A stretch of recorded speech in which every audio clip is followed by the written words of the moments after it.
एलोरा की गुफाएं, एलोरा केव्स एक अद्भुत संरचना है भारत में। आप एलोरा गुफाओं को जब देखेंगे तो आप एकदम से आश्चर्यचकित हो जाएंगे। आप सोचेंगे कि कैसे इन गुफाओं का निर्माण किया गया है, इन पत्थरों को काटकर इतनी अद्भुत संरचना कैसे बनाई गई होगी।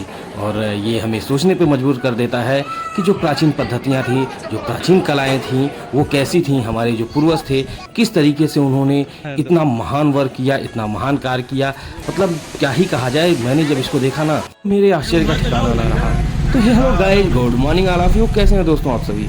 आई होप आप सभी मस्त होंगे, व्यस्त होंगे और जबरदस्त होंगे। तो दोस्तों, जैसा कि आपने देखा पिछले वीडियो में, भद्रा मारुति हम गए हुए थे महाराष्ट्र के औरंगाबाद शहर में स्थित बजरंगबली के मंदिर पर। और उसके बाद फिर हम वहाँ से प्लान हमने बनाया कि सीधे यहाँ से एलोरा चलते हैं। एलोरा इसके नज़दीक ही स्थित है। एलोरा की गुफाएं विश्व प्रसिद्ध गुफाएं हैं और यूनेस्को में ये शामिल हैं।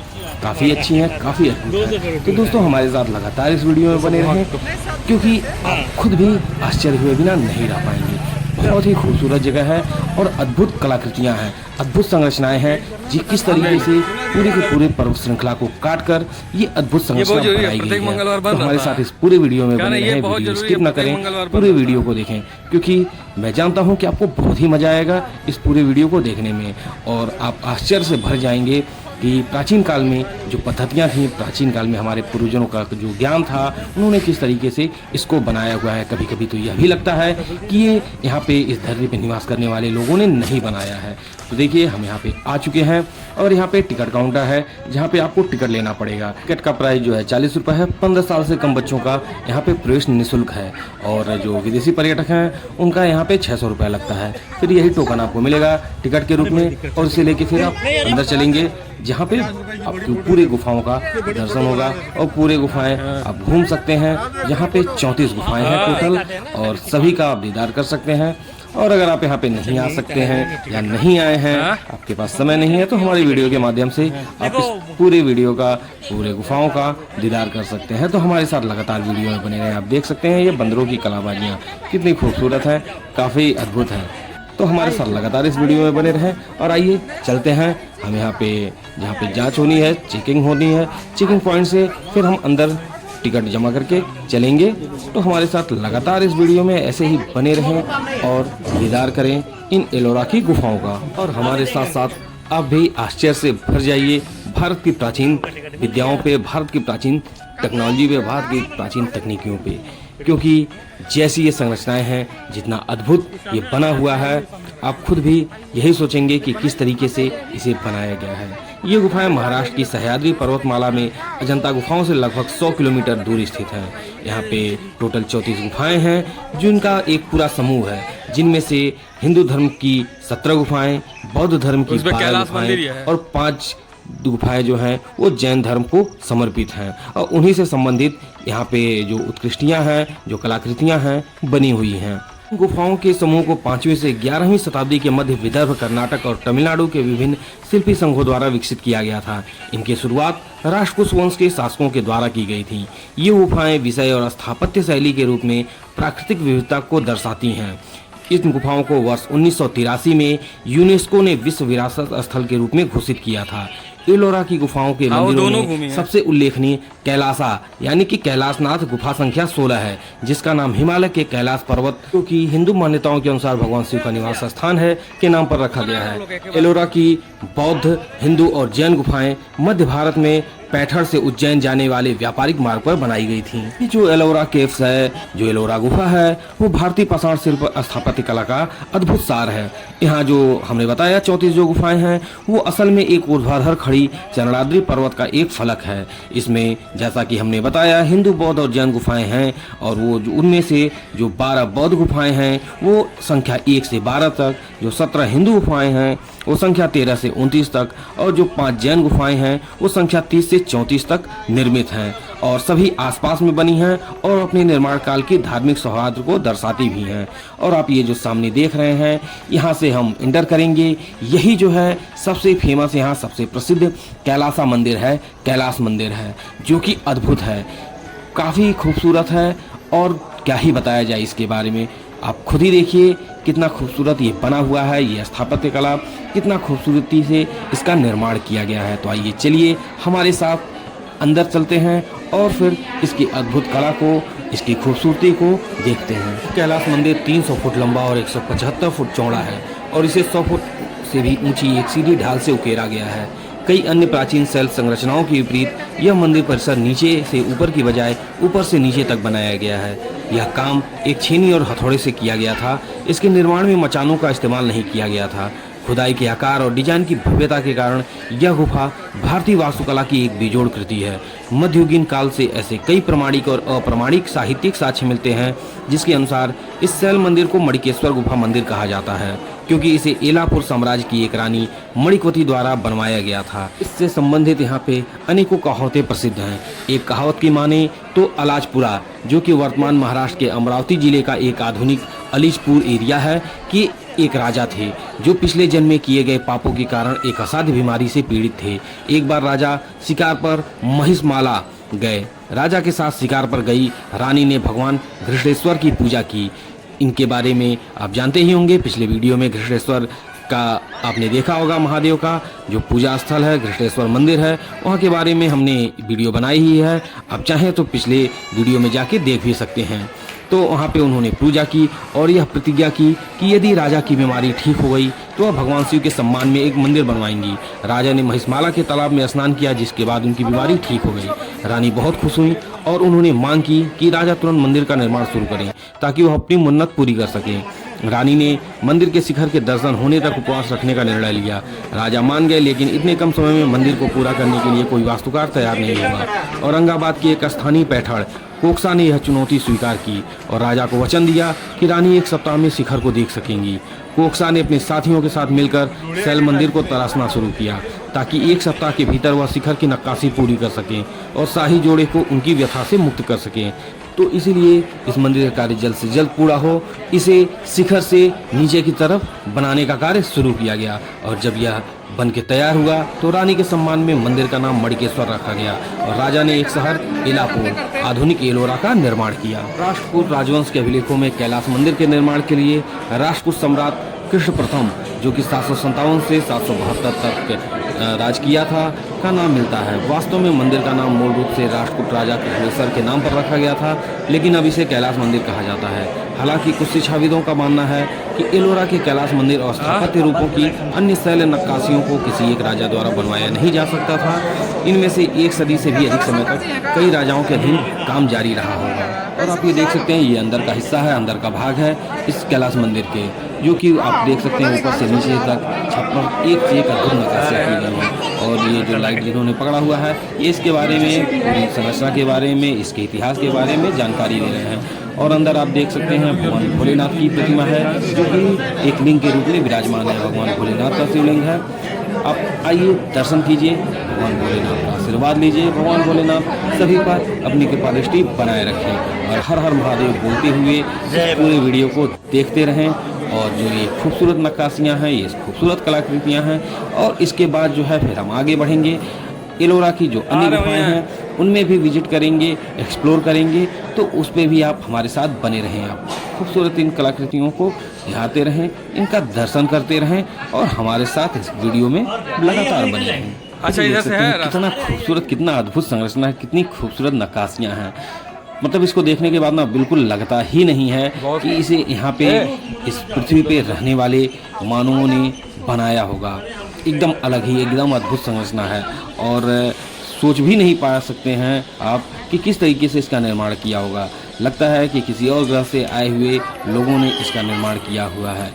इसकी जो कलाकृतियाँ हैं, ये जो इसकी बनावट है, इसकी जो संरचना है, वो आज भी बनाना संभव नहीं है। जिस तरीके से ये बनाया गया है, एक पर्वत को काट के, वो भी ऊपर से नीचे की तरफ काट के इसे बनाया गया हो, क्या ही कहा जाए इसके बारे में।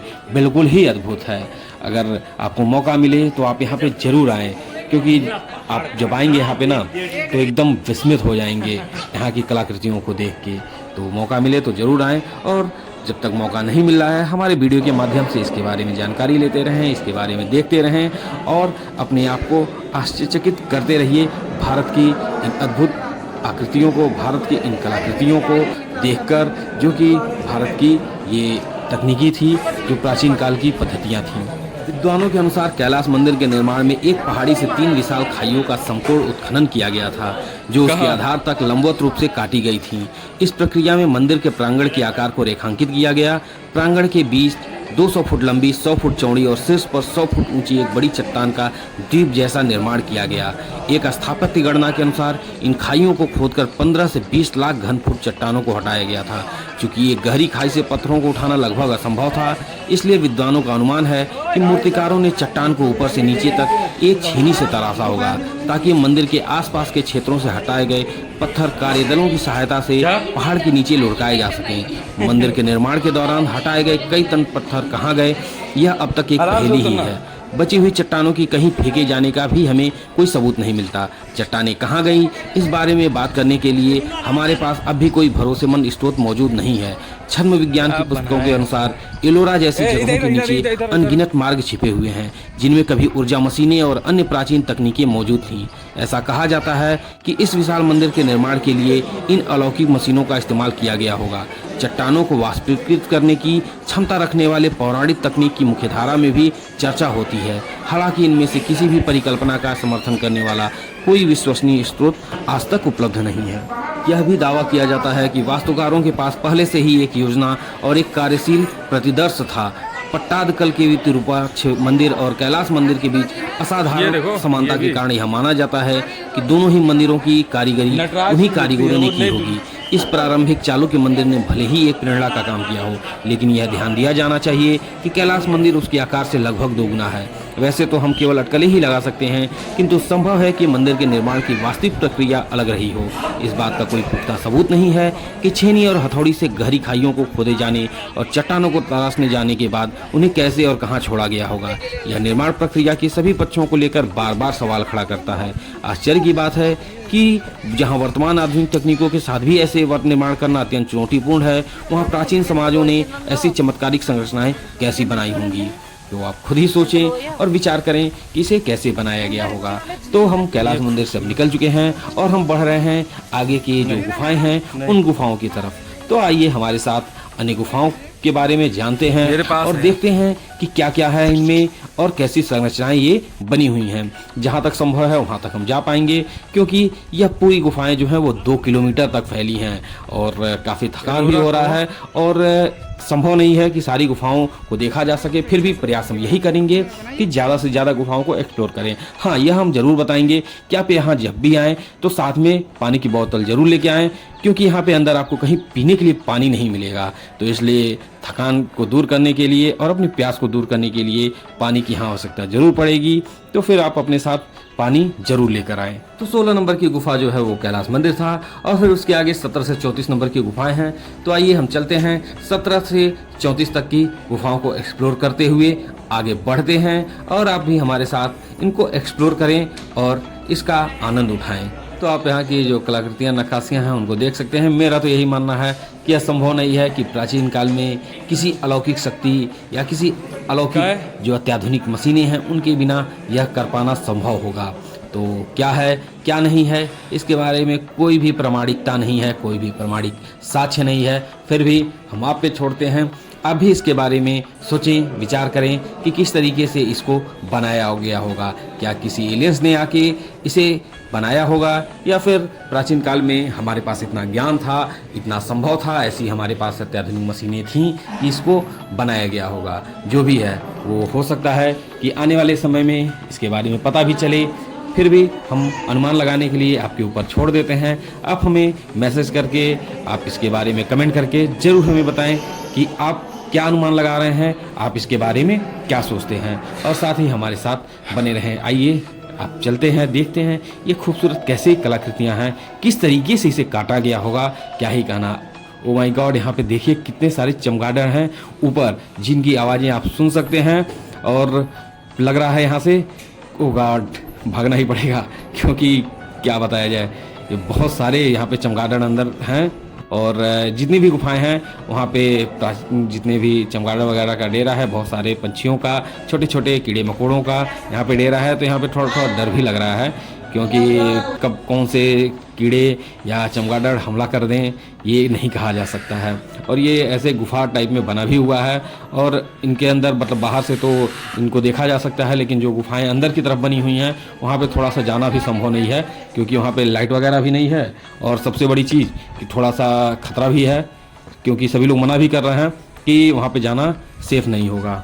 तो थोड़ा सा अपना भी ख्याल रखते हुए यह वीडियो बनाना है, क्योंकि हम सुरक्षित रहेंगे तभी आपको ये सारा वीडियो देखने को मिलेगा ना। तो हमारे साथ ऐसे ही वीडियो में बने रहें और हमारे चैनल को प्रमोट करें, हमारे चैनल को ढेर सारा प्यार दें, हमारे सारे वीडियो को प्यार दें, सारी वीडियो को देखें और अपना समय इस पर ज़रूर दें। और आपको ये वीडियो कैसा लगता है, हमारा चैनल का सारे वीडियो कैसे लगते हैं, इसके बारे में भी हमें कमेंट करके जरूर बताएं। अगर आप इस चैनल पर नए हैं तो प्लीज़ सब्सक्राइब करें, ज़्यादा से ज़्यादा शेयर करें और लाइक करें, साथ ही आइकॉन बेल भी दबा दें ताकि हमारे जो भी वीडियो पड़े उसके नोटिफिकेशन आपको मिलते रहें। और साथ ही हमें यह भी बताएं कि और किस तरह का वीडियो आप देखना पसंद करते हैं, कहां हम जाएं जहां पे आप जाना पसंद करेंगे।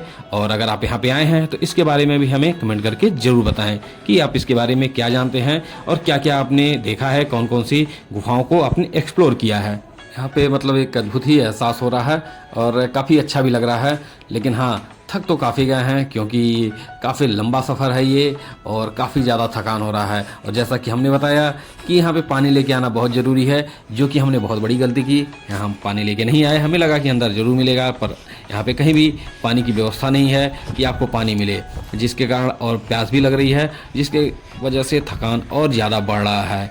तो आप जब भी आएँ तो मेरी बातों पर गौर ज़रूर करें, यहाँ पर जब भी आएँ पानी लेके आएँ साथ में, और नहीं तो फिर हमारी तरह ही आपको परेशान होना पड़ेगा। और आप ये देख सकते हैं, मुझे लगता है कि कुछ ऐसी भी जगह हैं जहाँ पे सरकार को ध्यान देने की ज़रूरत है। आप देख सकते हैं यहाँ पे पानी रिस रहा है, पानी जो है ऊपर से नीचे की तरफ आ रहा है, जिसके कारण यहाँ पे काइयाँ भी लगी हुई हैं और अंदर जाना यहाँ पे संभव तो नहीं है, लेकिन हम प्रयास पूरा करेंगे कि अंदर जा सके, क्योंकि ये काफ़ी यहाँ पे फिसलन है, इसलिए जूम करके आपको दिखा रहे हैं। और क्या ही किया जाए, संभव तो नहीं है, पर प्रयास करते हैं, देखते हैं अंदर जा पाते हैं कि नहीं। अब ये देख सकते हैं यहाँ पे भी एक शिवलिंग है, भगवान भोलेनाथ की एक प्रतिमा है लिंग के रूप में जो विराजमान है। ये जो ऐसे मंदिर जितने भी गुफाएं बनी हैं जो हिंदू धर्म से संबंधित हैं, उनमें किसी न किसी देवी देवता का मूर्ति बना हुआ है, किसी न किसी देवी देवता का छवि बना हुआ है। तो देख रहे हैं आप, एक आध लोग जा रहे हैं, तो हम भी ट्राई करते हैं कि यहाँ पे जाएं। वैसे फिसलन काफ़ी ज़्यादा है और काफ़ी स्लीपी बना हुआ है और इस पर काइयाँ भी लगी हुई हैं, तो ही प्रयास करते हैं। और यहाँ पे गवर्नमेंट को ध्यान देने की ज़रूरत है ताकि ये जो है इसका क्षरण रोका जा सके, क्योंकि इस तरीके से अगर इसका क्षरण होगा तो फिर आने वाली जो पीढ़ियाँ वो कैसे देखेंगी। देखिए यहाँ पे भी काफ़ी ज़्यादा जो है चमगादड़ हैं, क्योंकि अंधेरा काफ़ी ज़्यादा है। जैसे ही हमने फ्लैश लाइट जला के अंदर बढ़ने का प्रयास किया तो उन चमगादड़ों ने हमला कर दिया, तो इसलिए हमें वापस आना ही पड़ा। और आप देख सकते हैं ये पहाड़ियाँ जो हैं कितनी दूरी तक फैली हुई हैं। ये बताया जैसा कि 2 किलोमीटर लंबा ये सफ़र है, 2 किलोमीटर तक इन पहाड़ियों को काटकर ये गुफाएं बनाई गई हैं, इनका निर्माण किया गया है। ये वर्ल्ड फेमस एलोरा गुफाएं, जो कि सबसे बड़ी ज्वालामुखी के लावा से बनी चट्टान को काटकर बनाए गए हैं, कि मठ मंदिर परिसरों में से एक है। कहा जाता है इसके नीचे सीक्रेट सिटी थी। औरंगाबाद स्थित एलोरा, जो कि प्राचीन नाम वेरूल है, मुख्य नाम वेरूल ही है, कि गुफाओं के नीचे कहा जाता है कि काफ़ी गुप्त शहर बसता था। इसका दावा इन गुफाओं पर रिसर्च करने वाले जर्मन पत्रकार क्रिस्टल प्लिट्ज ने किया है। उन्होंने इस रिसर्च से जुड़े कई वीडियो भी यूट्यूब पर अपलोड किए हैं। इस शहर में कहा जाता है कि किसी ज़माने में खजाना हथियार छिपाकर रखे जाते थे। इस गुप्त शहर तक पानी और प्रकाश पहुँच सके, इसके लिए गुफाओं में खास व्यवस्था होने के तथ्य भी मिले हैं। इसके अलावा एलोरा की जो गुफाएं हैं उनमें बने कैलाश मंदिर में एक रेक्टेंगुलर सुरंग भी मिलती है। अभी आपने उस मंदिर को देखा है, जो कुछ अंतर के बाद 90 डिग्री मुड़ती है। इस गुप्त शहर का उल्लेख 13वीं शताब्दी में लिखी गई श्री चक्रधर स्वामी की जीवनी लीला चरित्र में भी मिलता है। गुप्त शहर में जाने वाले सुरंग में जगह जगह छेद मिले हैं। क्रिस्टल प्लिट्ज ने दावा किया है कि इन छेदों से गुप्त शहर तक पानी और हवा तक पहुँचाई जाती थी। 3 भागों में ये 32 गुफाएँ बनी है, जो कि अलग अलग धर्मों को, जैसा कि हमने बताया, बौद्ध, हिंदू और जैन धर्म को समर्पित हैं। और जो सभी गुफाएं हैं उनकी जो कलाकृतियां हैं वो नायाब हैं। आप इसको देख ही रहे हैं कि कितना यह खूबसूरत है। यहाँ से अलग अलग पन्नों में इसके बारे में अलग अलग कहानियाँ भी प्रसिद्ध हैं और इनका जो निर्माण हुआ उसके बारे में भी अलग अलग तथ्य आपको मिलेंगे। एलोरा गुफाओं के निर्माण के बारे में कहा जाता है, कई इतिहासकार मानते हैं कि इनका निर्माण कलचुरी राजवंश, चालुक्य राजवंश, राष्ट्रकूट राजवंश और यादव राजवंश द्वारा किया गया था, जो कि सम्मिलित रूप से एक के बाद एक आने वाले समय में इसका निर्माण होता रहा। का जो प्रारंभिक निर्माण है वो गुफाओं की खुदाई 6वीं और 7वीं शताब्दी ईस्वी में राष्ट्रकूट वंश के शासन के दौरान की गई थी। ये गुफाएं हिंदू गुफाएं थी और शिव, विष्णु और दुर्गा जैसे हिंदू देवी देवताओं की अखंड मूर्तियों के लिए जानी जाती थीं। बौद्ध काल में 8वीं और 9वीं शताब्दी के दौरान बौद्ध भिक्षुओं ने 1 से 12 तक की गुफाओं की खुदाई की। ये गुफाएं अपने व्यापक रागकट मूर्तियों और चित्रों के लिए जानी जाती हैं, जो बुद्ध के जीवन के साथ साथ अन्य बौद्ध आकृतियों और घटनाओं को दर्शाती हैं। इस काल की सबसे महत्वपूर्ण गुफा 10 है, जिसे विश्वकर्मा गुफा के नाम से भी जाना जाता है। जैन काल के दौरान जो खुदाई हुई 9वीं से 10वीं शताब्दी ईस्वी के दौरान राष्ट्रकूट और यादव राजवंशों के शासन के दौरान की गई। ये गुफाएं जैन तीर्थंकरों की मूर्तियों के लिए जानी जाती हैं, जिन्हें जैन धर्म का आध्यात्मिक नेता माना जाता है। सबसे महत्वपूर्ण जैन गुफा 32 है, जिसे इंद्र सभा के नाम से भी जाना जाता है। राष्ट्रकूट राजवंश के पतन के बाद 10वीं शताब्दी के दौरान एलोरा गुफाओं को छोड़ दिया गया। 19वीं सदी के शुरुआत में अंग्रेजों द्वारा दोबारा खोजे जाने तक गुफाओं को काफी हद तक भुला भी दिया गया था। एलोरा गुफाओं को 19वीं शताब्दी की शुरुआत में ब्रिटिश अधिकारियों द्वारा फिर से खोजा गया और बाद में भारतीय पुरातत्व सर्वेक्षण द्वारा इसका अध्ययन और जीर्णोद्धार किया गया। पुनर्स्थापना कार्य में गुफाओं की सफाई, क्षतिग्रस्त मूर्तियों की मरम्मत और गुफा की दीवारों को स्थिर करना शामिल था, जो कि 1983 तक आते आते इसे यूनेस्को विश्व धरोहर स्थल नामित किया गया था। गुफाओं को भारतीय कला और वास्तुकला के अध्ययन के साथ साथ भारत में हिंदू धर्म, बौद्ध धर्म और जैन धर्म के इतिहास के लिए एक महत्वपूर्ण स्थल के रूप में भी देखा और जाना जाता है। इन जो गुफाएं हैं, इनकी अनेकों विशेषताएं हैं। गुफाओं में चट्टानों को काटकर बनाए गए 34 मंदिर और मठ हैं, जो 2 किलोमीटर तक के क्षेत्र को कवर करते हैं और एक विस्तृत श्रृंखला का निर्माण करते हैं, जो काफी दूरी तक फैला हुआ है, जो अपनी भव्यता और विशालता का एहसास कराता रहता है और प्राचीन भारत में पनपे सांस्कृतिक, धार्मिक और कलात्मक आदान प्रदान का इतिहास संजोया रखता है। एक ही परिसर में हिंदू, बौद्ध और जैन तत्वों का संश्लेषण सहिष्णुता और समावेशिता की भावना को दर्शाता है, जो अपने ऐतिहासिक उत्कर्ष के दौरान इस क्षेत्र की विशेषता थी। ये गुफाएं दुनिया भर के विद्वानों, इतिहासकारों, पुरातत्वविदों और कला प्रेमियों की प्रेरणा का स्रोत है। गुफाओं के भीतर की जटिल नक्काशी और मूर्तियां न केवल धार्मिक कहानियां बताती हैं, बल्कि उस समय के सांस्कृतिक, सामाजिक परिवेश की भी जानकारी देती हैं। दैनिक जीवन का चित्रण, लोगों की पोशाक और सदियों से कलात्मक शैलियों का विकास भारत के अतीत की अमूल्य झलकियां हैं। एलोरा की गुफाएं मध्यकालीन प्राकृतिक वास्तुकला को समझने में भी महत्वपूर्ण योगदान देती हैं। चट्टानों को काटकर बनाई गई संरचनाएं, विशेष रूप से अखंड कैलासा मंदिर, प्राचीन भारतीय कारीगरों द्वारा हासिल की गई इंजीनियरिंग की अद्भुत कला को प्रदर्शित करती हैं। ये गुफाएं उन कारीगरों की तकनीकी विशेषज्ञता, समर्पण और कलात्मक संवेदनशीलता का प्रमाण है, जिन्होंने ठोस चट्टान से इन उत्कृष्ट आकृतियों को उकेरा है। इन एलोरा गुफाओं का इतिहास 6वीं शताब्दी से ही शुरू होता है, जब कलचुरी राजवंश ने इस क्षेत्र पर शासन किया था। निर्माण के पहले चरण में मुख्य रूप से बौद्ध गुफाएं शामिल थीं, जिन्हें राष्ट्रकूट राजवंश के शासनकाल के दौरान बनाया गया था। गुफा 1 से, जिसे महान चैत्य के रूप में भी जाना जाता है, अपने भव्य प्रार्थना कक्ष और स्तूप के साथ प्रारंभिक बौद्ध प्रभाव का उदाहरण है। इस अवधि के मठ और विहार सादगी के और ध्यान स्थानों पर ध्यान केंद्रित करने के लिए जाने जाते हैं। 7वीं और 8वीं शताब्दी के दौरान राजा दंतिदुर्ग और उनके उत्तराधिकारियों के शासन में हिंदू राष्ट्रकूट राजवंशों ने एलोरा को अपना संरक्षण प्रदान किया। कैलाश मंदिर गुफा 16 इस युग का एक उल्लेखनीय प्रमाण भी है। एक ही चट्टान से बना भगवान शिव को समर्पित यह विशाल मंदिर राष्ट्रकूटों की स्थापत्य कला को दर्शाता भी है और इसकी नक्काशी की जटिलता और मंदिर की विशाल आकार विस्मयकारी है, इस बात का भी प्रदर्शन करता है। राष्ट्रकूट शासन राजा कृष्ण प्रथम और उनके यशस्वी पुत्र ध्रुव के अधीन अपने चरम पर पहुंच गया, इसलिए इसे इस समय का स्वर्ण युग भी कहा जाता है। इस काल में एलोरा गुफाओं का उत्कर्ष हुआ, जिसमें हिंदू और जैन दोनों गुफाएं एक साथ बनाई गई थीं।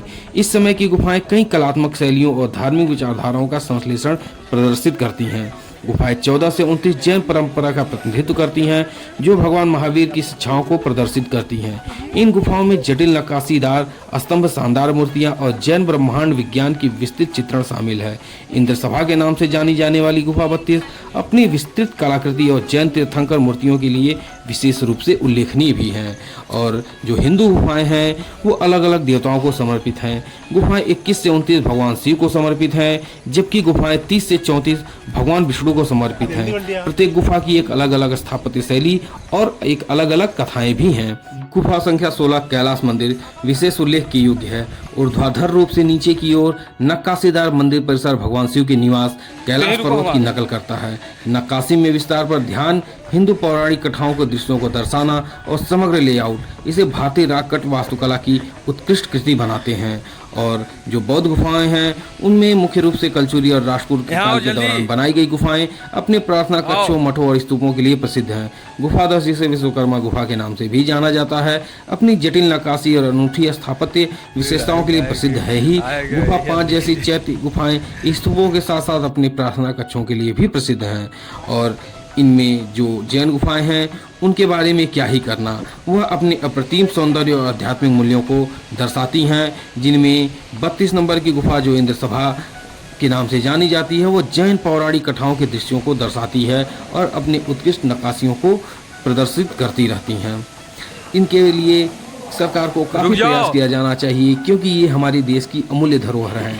इनके लिए सरकार को जितना ज़्यादा से ज़्यादा प्रयास होना चाहिए वो करना ही चाहिए, क्योंकि इनका संरक्षण बहुत ही ज़रूरी है। ये हमारा प्राचीनतम इतिहास है।